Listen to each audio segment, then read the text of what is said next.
Good morning, sunshine! In the previous videos, we talked about letting go of limiting beliefs or mind clutter that don't serve us going forward. So this week is about planning our course of action, and a lot of it can be very technical, but I believe we will do better just by focusing on the very basic fundamentals that not only applies in business, but also in our daily lives. So I also believe that careful planning and preparation can help us anticipate all those problems that we will face later on, and we will know how to deal with it. So I think you'd agree that we will be more committed when our mindset and our goals are built on a strong foundation, right? However, we have to be careful that we don't fall into perfectionism mindset, which is usually the cause for procrastination, correct? Remember, it's about progression, not perfection. So in today's video, we will discuss the problems with clutter and how we can remedy the situation. So let's get started. Okay, so let's begin by asking ourselves these questions. Do you have clutter that you've been wanting to clear up but feel too overwhelmed because it just seems such a big job to get rid of things? Maybe just looking at it is already exhausting and you'd rather just ignore it. Or perhaps you're like me. Have you ever preferred working longer at your workplace because it's so much cleaner or organized than your home? Or you just want to avoid the work you need to do at home? Well, that's exactly how I felt last year when I was still at the playground.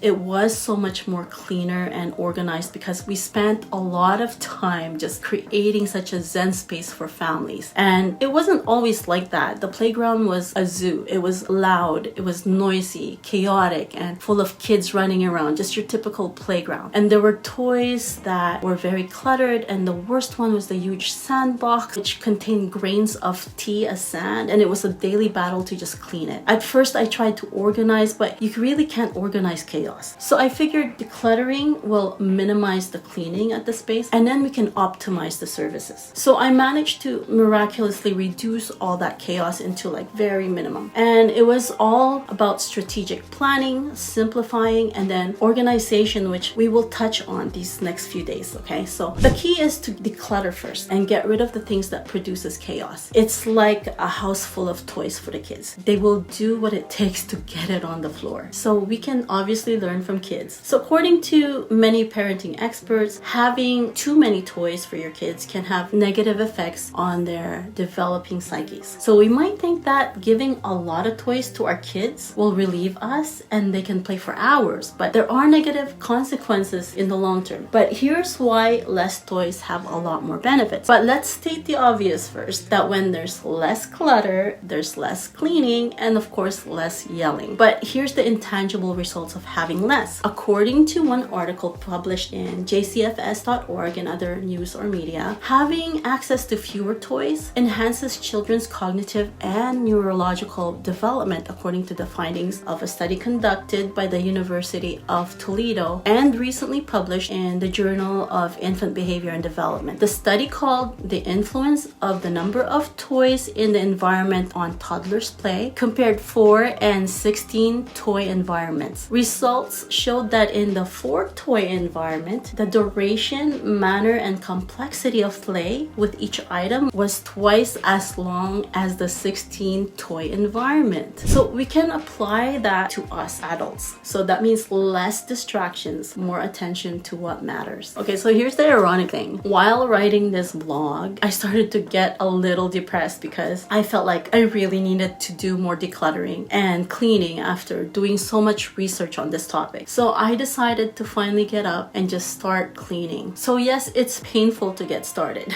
So for today, we won't move any physical clutter away until we learn to commit to letting go. So instead, you can start your decluttering journey by creating self-awareness first and be ready to tackle the problem. So start writing down in your journal, in your own words, why you feel it's important to have a clean space for your journey. And the second question is, why do you think a decluttered mind and a decluttered space can help you with your success? Now, add to that this important question. Why do you think you have clutter in the first place? And why have you neglected it? So this one takes a bit more reflection because it can be psychological or emotional. You can't break a pattern if you don't even recognize it. And try not to point fingers at the kids, the hubby, or anyone else. Yes, they obviously contribute to it, but we are focusing on your actions actions and no one else for now. Okay, so as usual, we always start with why, because when we figure out our why, we are in the awareness phase and the beginning of an important transformation. Now, don't let decluttering depress you even more. There are ways to do it and it can actually be therapeutic. We don't have to do it perfectly like Marie Kondo, because even she recently announced that she can't keep up to her cleaning standards now that she has 3 kids, of course. So there's always ways to balance it out and feel good about your space. If you'd like to learn how to get started without the overwhelm, let me know and I will create another video for you. I also put a link at the description for more resources to help. Just remember, nothing has to be perfect. We need to just move imperfectly. Till then, see you in the next video. À la prochaine, mes amis!